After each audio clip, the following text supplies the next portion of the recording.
Recently, I was having a conversation with an old friend of mine about whatever happened to high school buddies. The Brad, Rich, Jim, Dave, Randy, Lee, Victor, Guadalupe. And it went in the usual way. Most of them turned out to live pretty ordinary lives. Some of them overachieved in whether science or in art, some in music, engineering. A few of them had run-ins with the law. It wasn't the ones we thought, it was the other ones. And some of them were on their second marriage, some their third, some still on their first. But we got partway through that conversation, and we sort of landed on this not so surprising observation. You know, you really can't tell, can you, in high school, how somebody's going to end their lives. Because a lot can happen in between graduation and a grave. Things can happen that you don't anticipate. There can be a tragedy, there can be an ugly divorce, there can be an illness, an untimely departure from work. There can be a bankruptcy, a failed venture. These things come up, and you can't really predict how any person is going to respond to these things. They seem to have opposite effects. They're always an inflection point, but for some people, they make them stronger, and other people, they make them worse. It's like weight on the bar. Some men will shrink under it, and others will force themselves and build muscle. It causes some people to look at themselves and to look at their God. And they learn things about their lives, if they do it right, that actually contribute to the later years. Well, we didn't get far into the conversation before we started getting personal and wondering what on earth's going to happen to us. How do we know if we're going to make it? What if one of these things were to happen in our lives? And the only way we knew to check would be to look at people that were older than us, 15, 20, 30 years older than us, and see how they handled it. And then ask yourselves, what traits do they have in their lives? And are any of those traits that bring stability, are they present in mine? How will they finish well? More than 30 years ago, a fellow by the name of Robert Clinton did a study on the leaders of the Bible.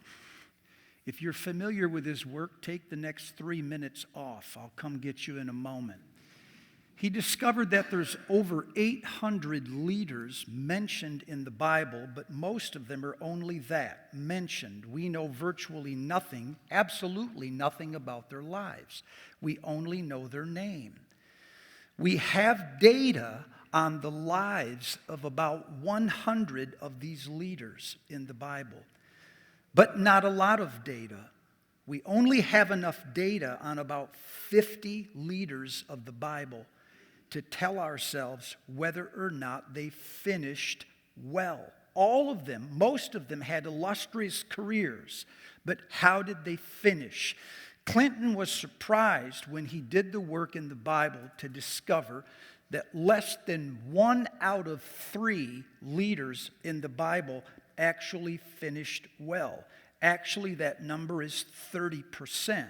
Well, the number rattled him because he thought the Bible was more optimistic than that. And so he turned his matrix, his definition for finishing well, out to the marketplace. And then he started reading history. In fact, he read the histories or had conversations with over 1,300 prominent leaders, historically or present in the marketplace, and discovered, in his words, that the numbers are almost exactly the same. 70% wash out by the time they finish. Only about 30% of them finish well.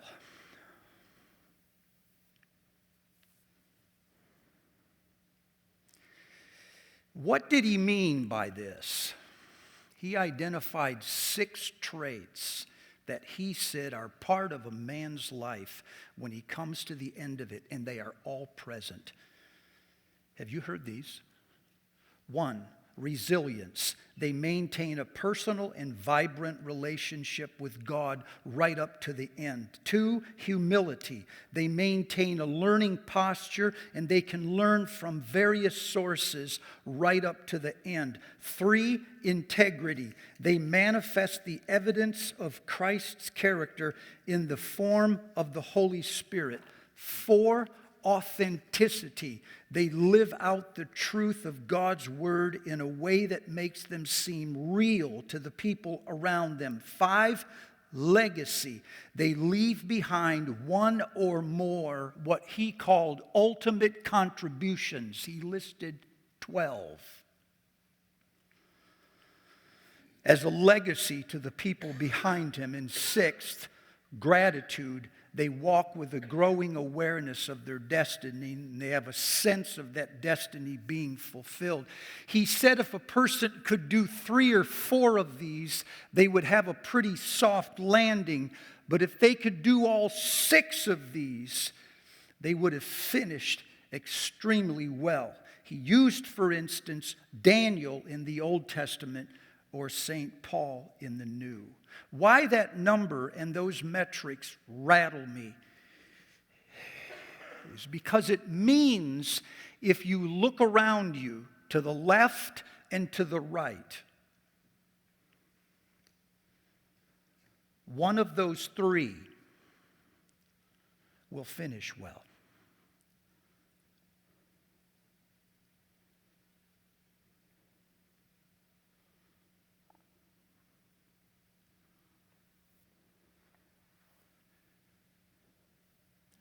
If you're worried first about whether you finish well, you're already off on the wrong foot. It would be better to worry about the ones on your right and your left. Now, the reason that we're here tonight is because we want to see those odds go up. We are here to encourage one another, teach and admonish one another, pray for one another, carry one another's burdens, confess to one another, and forgive one another, because we want to see everyone in this room finish well. Are we good so far? Yes? That what you want? Let's get started. First, take a moment, turn to the people at your table. Just take about 3-4 minutes. Pray for one another. Pray for one another. Ask God to do something in the next few minutes that we have together that will stir our hearts and move us, all of us, to a greater place.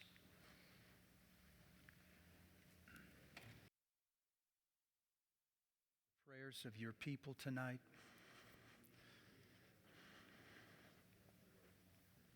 We take confidence in that all that is said is important to you, and so are the ones who said it. For us we pray. In Jesus' name. Toward the end of his study, Clinton made a comment that the way people finish is determined largely by decisions made in the season just before. That one rattled me. The way people finish in their lives is determined by decisions made in the season just before. One never decides how they're going to finish when it's time to finish. One decides that 10 or 20 years ahead of time. You don't decide in your 70s how you want to live in your 70s. You decide that in your 50s. And you don't decide that in your 50s. You decide that in your 30s. Not long ago, I read an article called "Not All Innings Are Created Equal." And because all of life, and especially leadership, is a sport to me, the title grabbed my attention. And I was asking, what is there that I can figure out about this? And what I learned in the article is that some dude with not enough to do actually calculated the number of runs scored in each inning of a baseball game. And to his surprise, the runs that are scored by both teams are not equally distributed across all 9 innings. In the average baseball game, 8 runs are scored combined. So you're thinking of a score 6-2 or 5-3 or 7-1. It's never 4-4, by the way, unless you should know, I hope. But not all of those are scored in an equal spread. A disproportionate number of runs are scored in the first inning. This is because they say the pitcher's still trying to find the plate, the umpire never finds the plate, the batters are more aggressive, and we're to the top of the batting order. So both teams are ready to come out of the blocks swinging, and most runs are scored. But according to the article, there is a precipitous drop after the first inning to almost nothing in the second and third and fourth innings. But by the time we get to the middle innings, he said, the starting pitcher is wearing out. We're coming to the heart of the batting order again. The umpire still hasn't found the plate. And so we start to see a sudden rise in the activity of scoring runs. Until we get to the 6th inning, it's at another peak.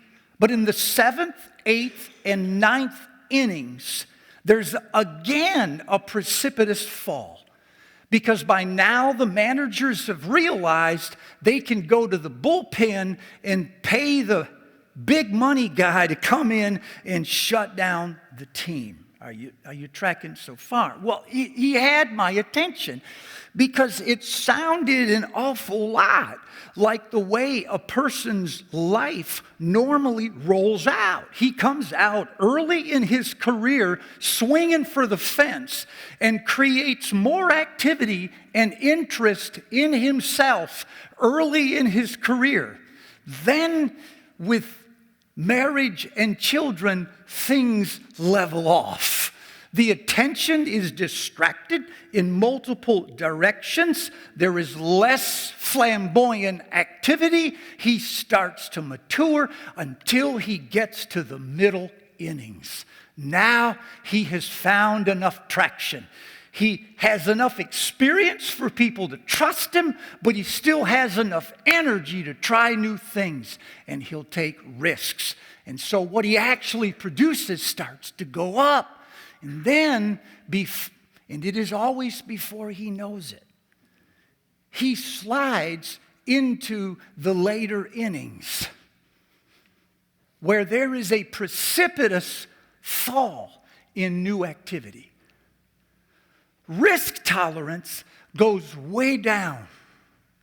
Circles of influence, the people that know him and think he's cool, they get smaller. Now he has to find a way to finish.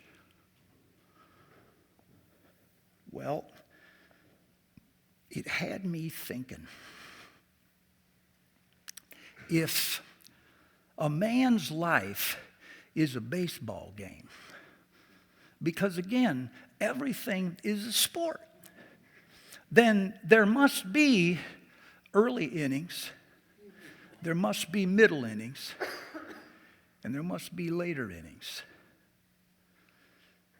And part of the trick is to figure out what's happening in that season of a man's life Because while for a man, the problem is always ego. Ego looks different in the different innings of our lives. In the early innings, ego is a critical spirit towards those who have played the game longer than oneself. One is trying to find a wedge on the bench for their ideas and for their body of work. And they don't think the old guy has time for them, and so they become critical. But in the middle innings, ego looks like overambition, looks like hubris, pride. And in the later innings, it looks like hoarding power and, oddly enough, a critical spirit towards the young guy who wants to get on the team. You tracking so far? Now, I'm not going to ask you what inning y'all are in, because I could be offensive to some people here. And there will be some people, I can imagine it right now, some of you at the table going, well, I think I'm in the fourth inning. And your whole table's thinking, honey, it's the seventh for you. So I don't want to cause any discomfort. If you'll just let me take a moment and talk about each one of these periods, would that be easier? The early innings, the middle innings, and the later innings, because here's why. I think if we do this right, it's like a baseball game. You are never so far behind that you can't catch up, but at the same time, no lead is safe. You are never so far ahead that you can't blow it at the end of your life either. All of life affects the rest of life. The way to finish well is to play well the whole game. Make sense? So let's talk about the first third.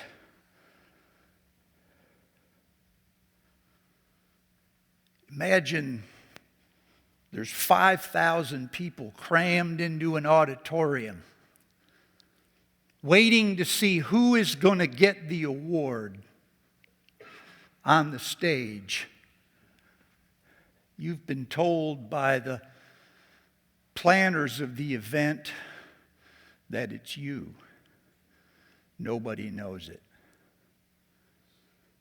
When you step onto that stage, they're going to give you the single most coveted award of your profession. And when they give it to you, your success and your greatness will be undisputed. There are 2 seats in the front row that are empty. You can fill those seats with any 2 people you want, dead or alive. Who do you want to see this?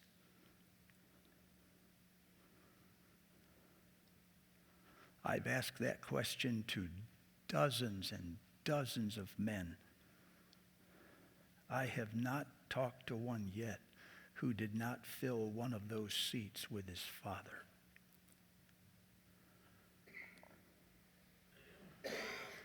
Sometimes it's because they want their father to know that his hard work is paid off. But just as often, it's because they want their father to know he was wrong about them.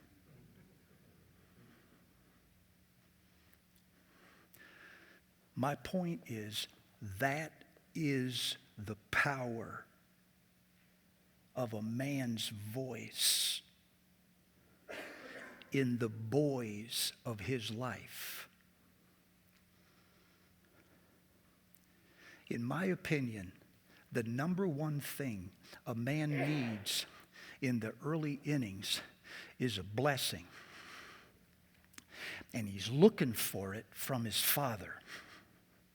When Jesus comes out of the water, the heavens are torn open. He hears a voice from heaven say, "You are my beloved Son.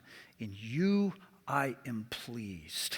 I can't prove it, but I think every man waits to hear that said from his Father. And for want of hearing that voice, you are my son. You belong to me. I love you. This is not an attaboy or you did a good job. It's not about what he did. He wants to hear from his Father what he is. When his Father blesses him, he speaks a prophecy into his life. He tells the boy what he sees in the boy. He builds the frame into which the boy will pour the rest of his life.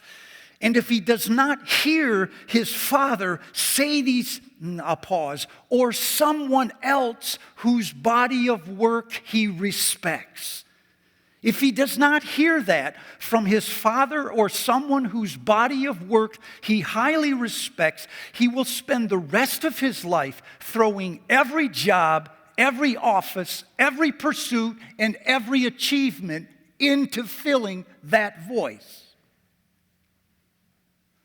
He chases it for the rest of his life. And he doesn't even know what it is. He can't articulate this. But he wants to know he belongs in this world. And he wants to know what in the world he should be doing. And the truth is, that doesn't happen enough, even in Christian homes.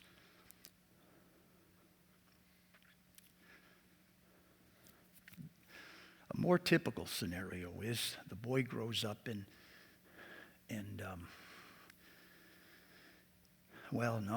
father has a son, and then father gets busy in his career, carving out a place in his profession, and while he's doing it, the son is trying to catch the father's eye, and so he gets involved in a bunch of things he doesn't really care about, but he thinks his father is interested in those things. And when he gets involved in those things, father gets interested. He comes in, he starts advising the boy, if you do this and this and this, you will get better. Well, the boy does this and he improves, and every time he improves, he gets only more advice, which he perceives as rejection. Pretty soon, when he's 20, 25 years old, he decides to turn off the voice he can no longer please. Screw it.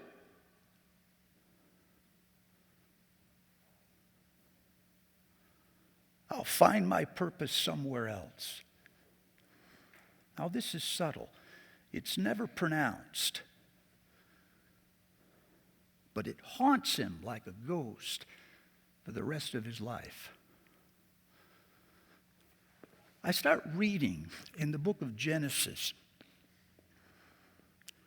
when the patriarchs blessed their sons. You ever seen this? Like me, you maybe just read over like, oh man, here we go. I don't even know what he's talking about. Well, I went back and I started reading some of the blessings that the fathers, here's Jacob. Jacob says to his boys, gather around so I can tell you what will happen to you in the days to come. This is a blessing. Then he launches into a description about the boy's character. He says, you're my firstborn, turbulent as the waters. He says to another one, you are a lion's cub who returns from the prey. I don't even know what that means. He says to another one, you, Issachar, are a raw-boned donkey lying between two saddlebags. You imagine him going, oh, thanks, Dad. Then he goes into a prophecy. He says to one, your brothers will praise you. Says to another, the scepter will not depart from you. Says to another, you will provide justice for your people. Says to another, you'll be attacked by the raiders, but you will attack them at their heels. You see what he's doing? You see what he's doing? He's describing to the kids what he sees in their character, and then he is prophesying what God is going to do in that kid's life because of those characters.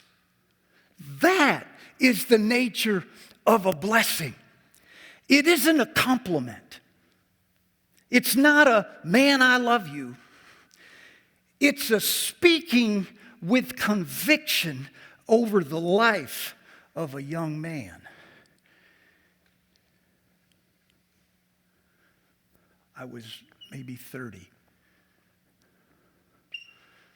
when, and I did what you did. I did sports as a kid, and I watched my dad stand in the shadow of a dugout while I pitched. And every time I struck him out, he would just go, that's it. I was like, that's it? Get the next guy up there. Boom.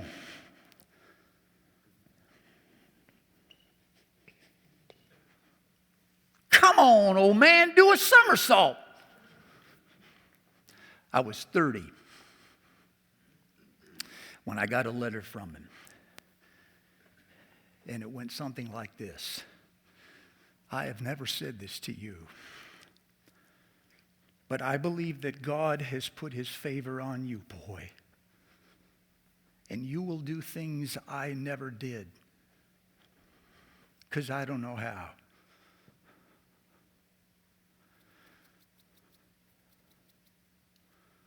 I'd read it to you, but it's none of your business. The point is, when I got that letter, my life opened like a flower. For the first time in my life, I had the courage to say what I was bad at, because somebody told me what I was good at. When I knew what I could do, I was free to admit what I could not do. If he wouldn't have said that, I'd still be chasing those ghosts to this day. I truly believe that. Now, with that in mind, look at your sheets.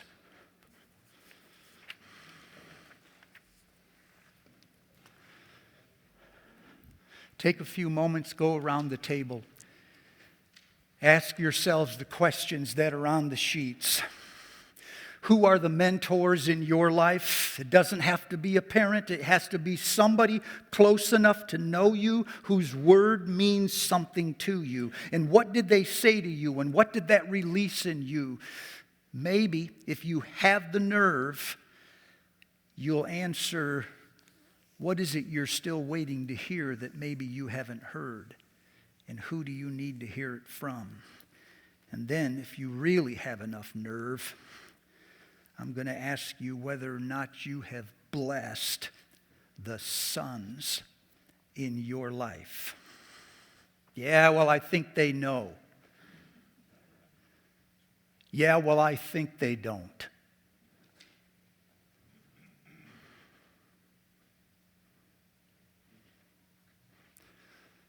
And if they do, twice wouldn't hurt. So if you have enough courage, work through these questions. We'll give you, why? This is therapy. You've got all of 5 minutes. Seriously, take a few moments. Get as far as you can, and then I'll interrupt you at an inappropriate time. Let me get into the second third of our lives, the middle years, the middle innings. To summarize what we've just said is that one of the greatest needs in a man's life early is a blessing from someone whose life he admires. That blessing is more than a compliment. It's more than an I love you. That blessing is a prophecy. It's a gift of discernment into that boy's life. And I should have added, it really never comes too late. You can want this and you can get this even in your later years. But boy, when you do. Now, that brings us to the middle innings. In his article, All Innings Are Not Created Equal, the writer couldn't understand why it was all of the money was being paid to closers when in fact the game was decided in the middle innings.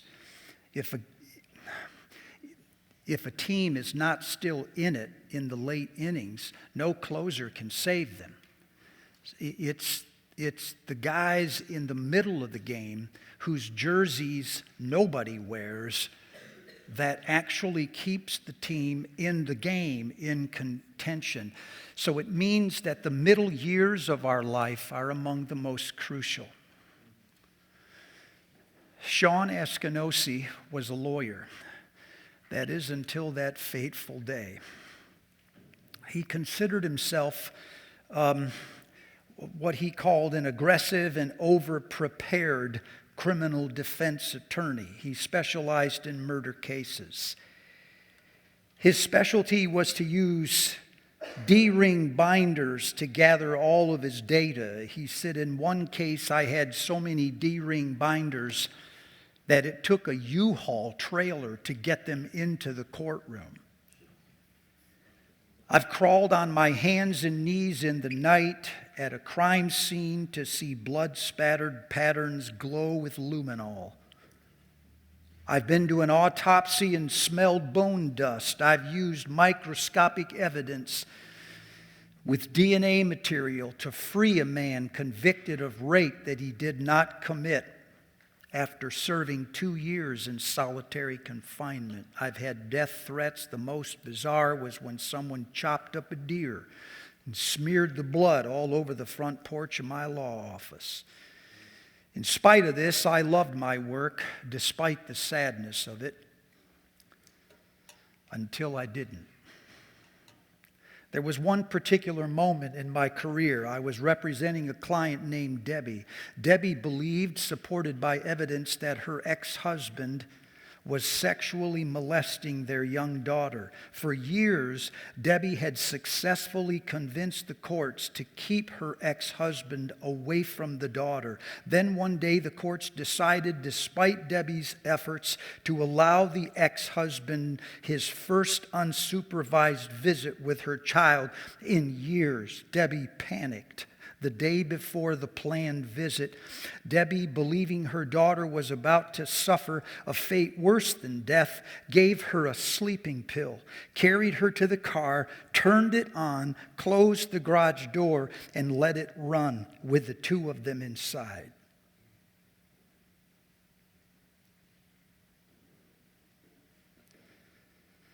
When the police found them, the child was dead. Debbie was unconscious, near dead. She wanted to die with her daughter. They rushed her by helicopter to another city. She was placed in a hyperbaric oxygen chamber. And when she woke up days later, she was immediately charged with first-degree murder. The family hired me to defend her. It was a no-win case. A loss would mean that she'd spend the rest of her life in prison. The best I could hope for was a life of commitment to a mental hospital. The trial was brutal. Heavy coverage from the media caused us to sequester the jury in a nearby hotel. They were instructed to have no contact with the outside world, and the judge and I clashed at every stage. Minutes before my opening statement, the judge allowed the prosecutor to mark all over my exhibit with a black Sharpie. I boiled in rage as I watched it until I blurted out, "Well then, Judge, why don't you just go ahead and stick a needle in her arm and get it over with?" He threatened to hold me in contempt if I said one more comment like that. Throughout the trial, he made repeated attempts to prevent me from getting into evidence why Debbie did these things. Mid-trial, I appealed the decision to a higher court. It was sent down.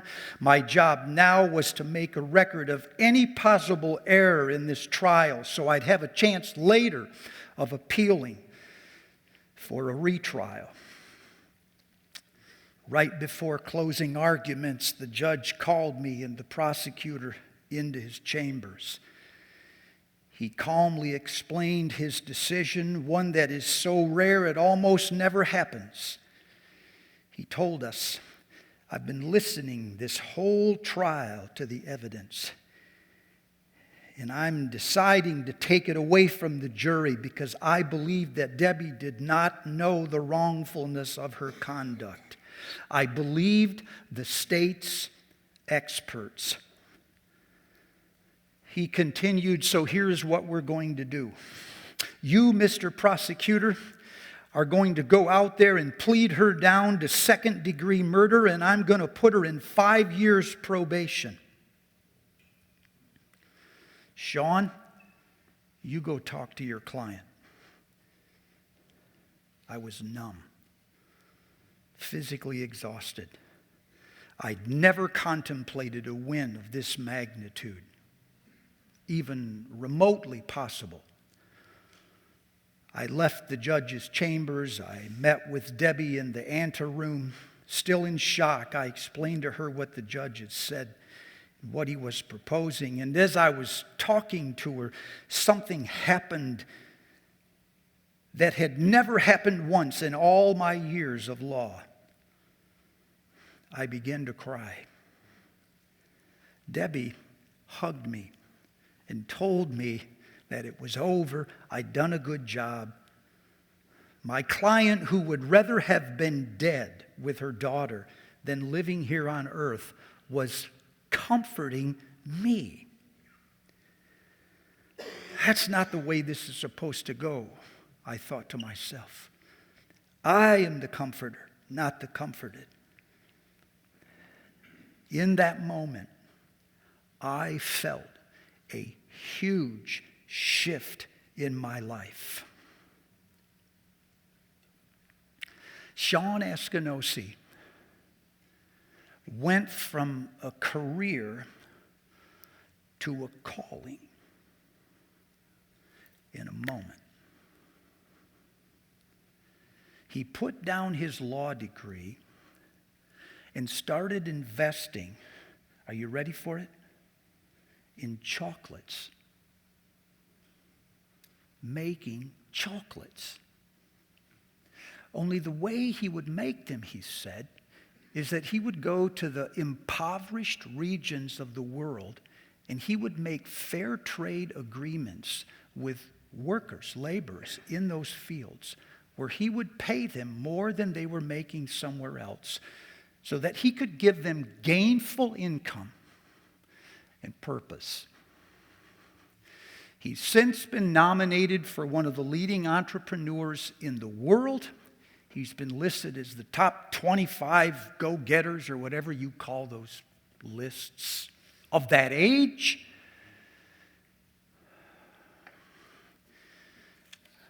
I think the thing that a man needs in their the middle innings, that you would think would come in the early, is a calling.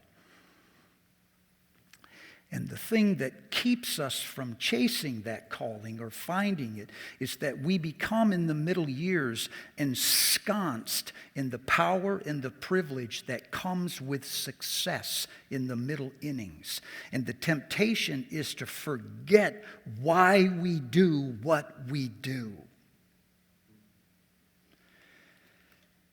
C.S. Lewis, in his sermon, The Weight of Glory, Jeff alluded to it Sunday, said, "Our Lord finds our desires not too strong, but too weak. We are half-hearted creatures, fooling around with drink and sex and ambition when infinite joy is offered. We're like an ignorant child who wants to go on making mud pies in a slum because he cannot imagine what is meant by the offer of a holiday at sea. We are far too easily pleased." He goes on to say these things that we seek betray us if we trust them, because what we seek was never in them, but only came through them. And these things are only images of what we really desire. But if we mistake them for the thing itself, they turn into dumb idols, breaking the hearts of worshipers. And so the temptation in the middle years of our lives, I think, is to give ourselves to things too small for us. And the way out of it, I think, is to remember who we are and why we are here and what time it is and what needs to be done in this time and what is at stake. For if we don't keep that in front of us, we give ourselves to things too small. I'm thinking of Nehemiah, if you're looking for a biblical character. Nehemiah is a man who is cupbearer to the king. That doesn't mean he sits at the king's side and tastes everything. It means he has a highly rewarded, highly secure, high-profile government job. He has arrived in the middle years of his life. Then he gets news that the walls of his city have been ruined by the armies of the very government he now serves. One day in the presence of the king notices he's depressed. He asks him why. Nehemiah says, "Because the walls of my city are in ruin, can I take a field trip?" The king grants him safe passage. He tours the walls of the city, and when he does, he changes careers from a cupbearer to the king to a repairer of the walls.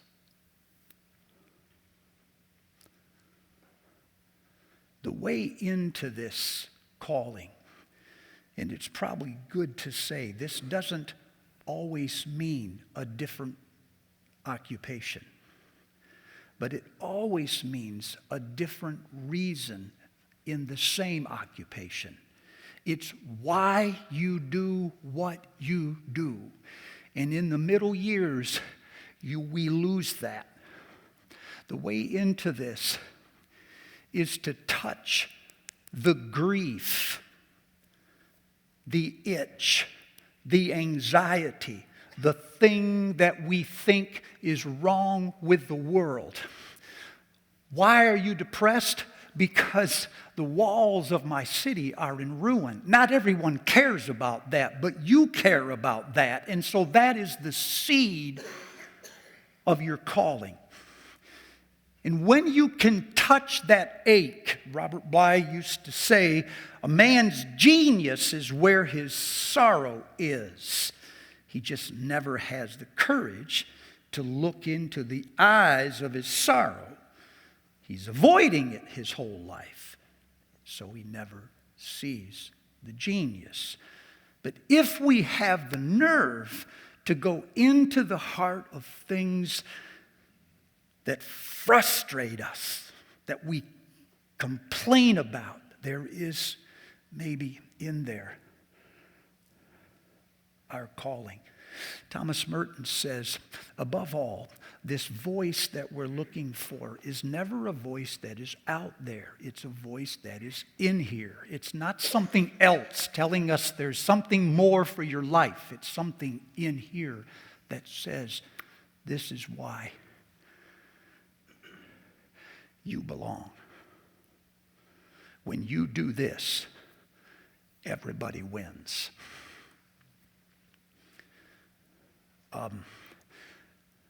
I think I've told this story before. I'm not sure. That crisis for me happened when I was about 35 years old.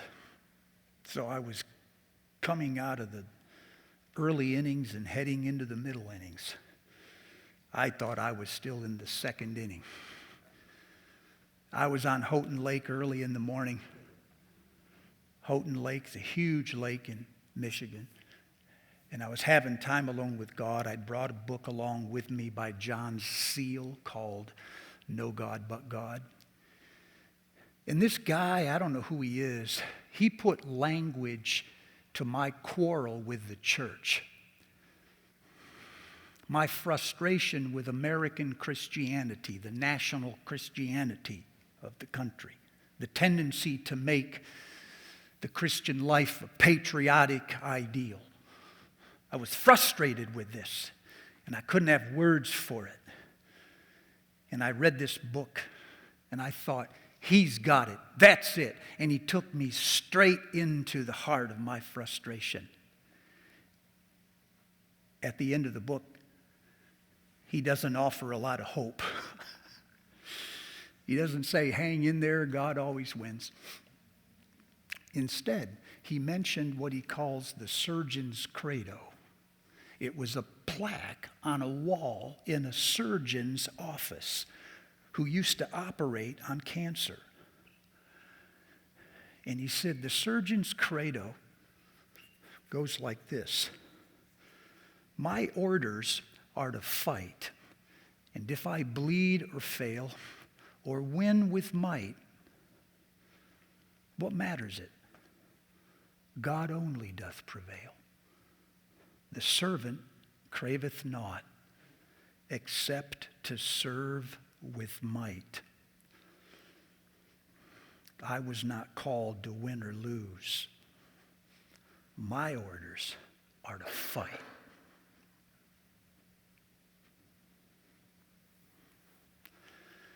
He had me.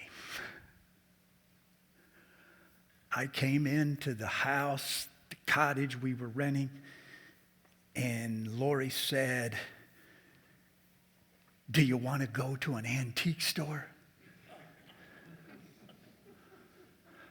I said, we have big problems. She said, you and I? I said, no. We're fine, I think. Are we fine?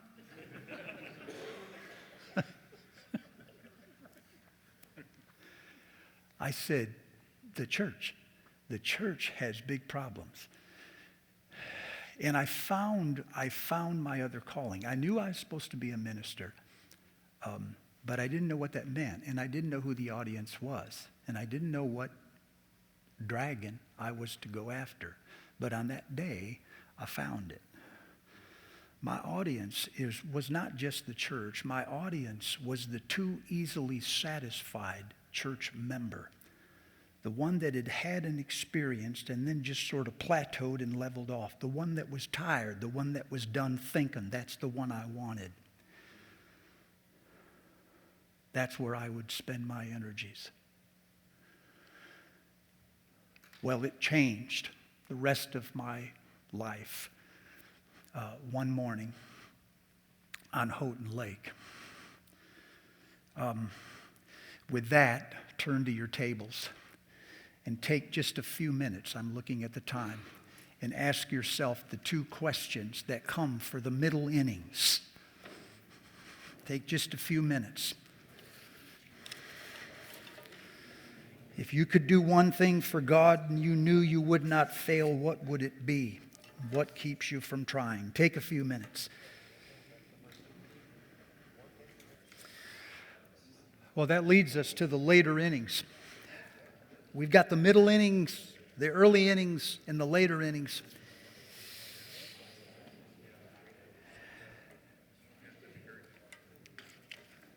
The thing most needed in the early innings or the early part of a man's life is a blessing. If he does not get it, he'll chase it with virtually everything else. The thing that is needed in the middle innings of a man's life is a calling. It's to find not his job, he has one. It's to find the reason for the job and the way that that affects the world. And it's to give himself to that in a new or a renewed way. And that leads to the third or the later innings. Now, I mean by this no negative remarks for people that are in innings 7, 8, and 9. In fact, if extra innings, we're going to extra innings. Oh, my. I cannot remember what I've told you. I shared this, I know, with my staff some time ago. But if it makes you feel better in the later innings, this occurred to me 10 years ago. And I'm only 39, so I was 29 when this actually happened. Yeah, it's the second game, yeah. Yeah, that's right. Oh, man, this one's not going well either. All right. About 10 years ago, I was in a class down the hall, I think 119, 121 on preaching. A bunch of students in the class, and I was leading them through an exercise where they name a problem and then we dissect the problem. The question that preachers always wonder is, what do I preach on?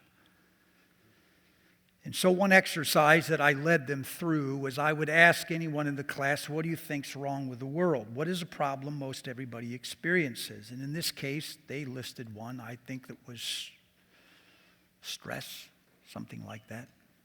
So I write stress on the board, and then I turn to the class and I say, now, is that the real problem, or is there really a problem underneath that problem? Well, wanting to sound insightful, sophomores in college said, oh, no, that's not the real problem. That's just a symptom. I said, so there's another problem? They said, yeah, there actually is.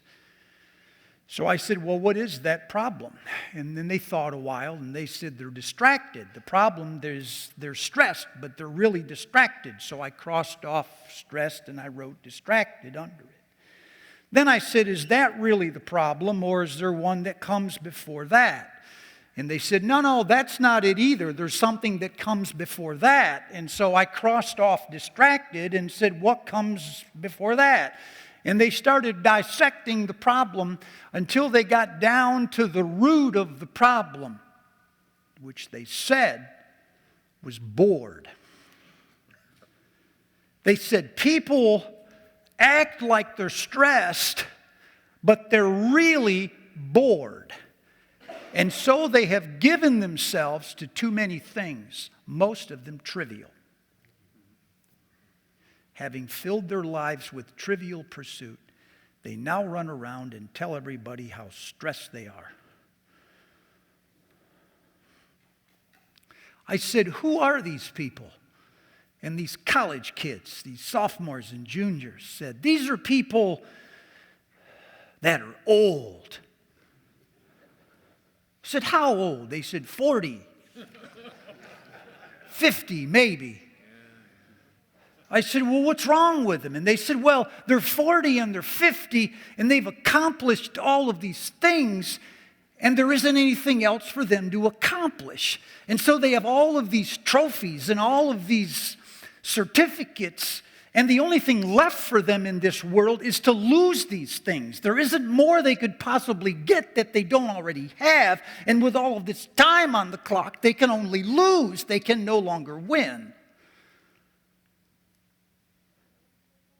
Well, that seemed pretty insightful for a bunch of 20-year-olds. So I said, you sound like you know these people. Who are they? Dead silence.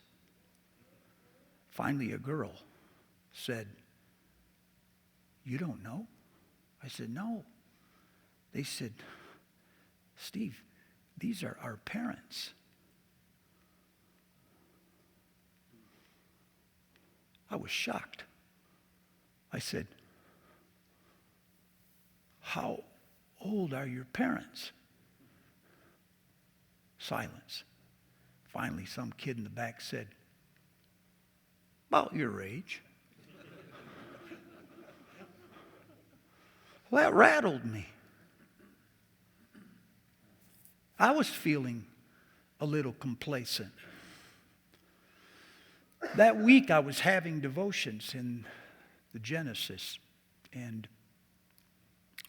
particularly Abraham's life.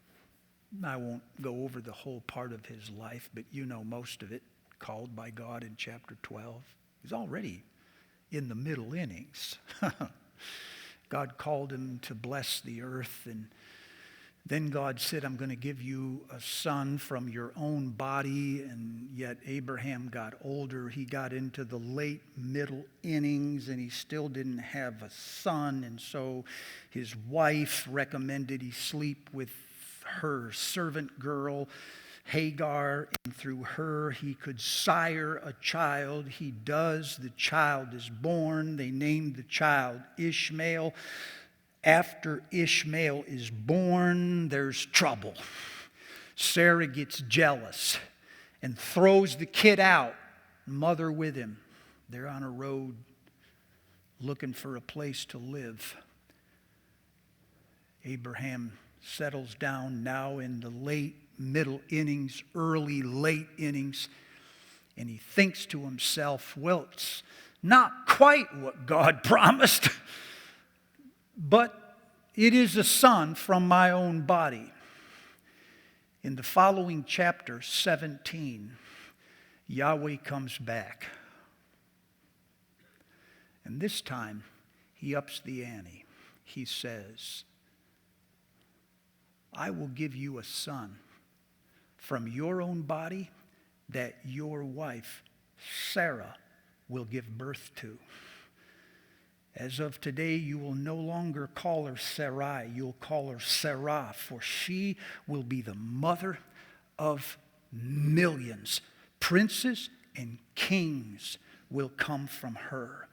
Well, Abraham, now 99 years old, late in the later innings, falls on his face and starts laughing. Yahweh does not. So he figures it's a good time to stop. He picks himself up and he starts to negotiate with Yahweh. And this is what he said. Look, it's late. I have a son. Bless him. And Yahweh said, I will bless Ishmael. But it ain't Isaac.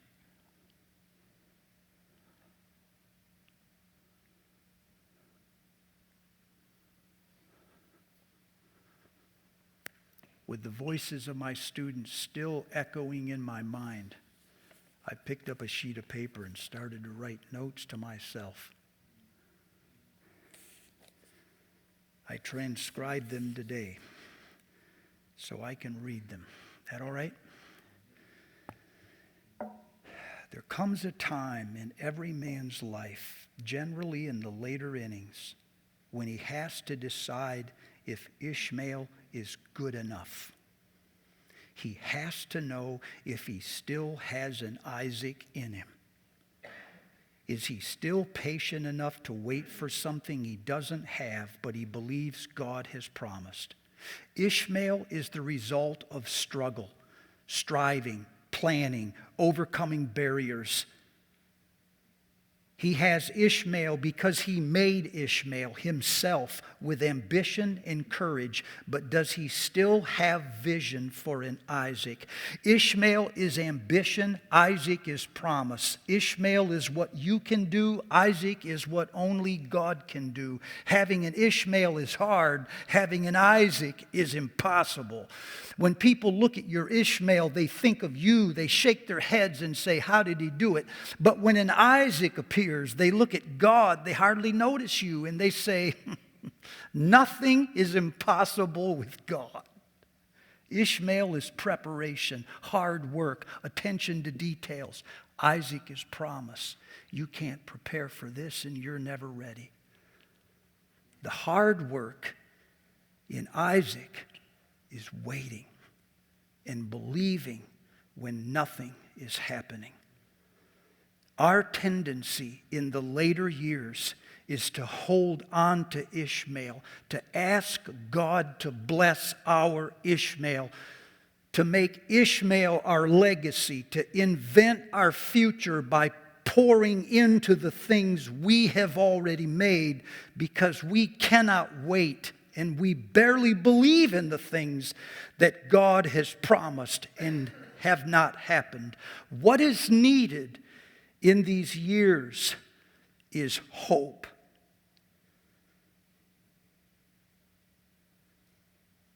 There is still something God wants to do.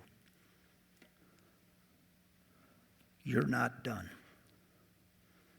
And when you step into it, you better let your Ishmael go, or he will suck the life out of your promise. For God has said, forget the former things. Do not dwell on the past. I'm doing a new thing. Can you not perceive it? I make a way in the desert. I give fresh water to people I have formed so that they will declare my praise.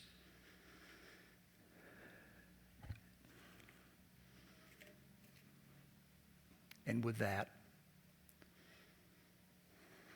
turn to your groups for the last time and ask yourselves the questions. What have you prayed for, maybe hoped for, that hasn't happened yet? Then where do you see God doing new things?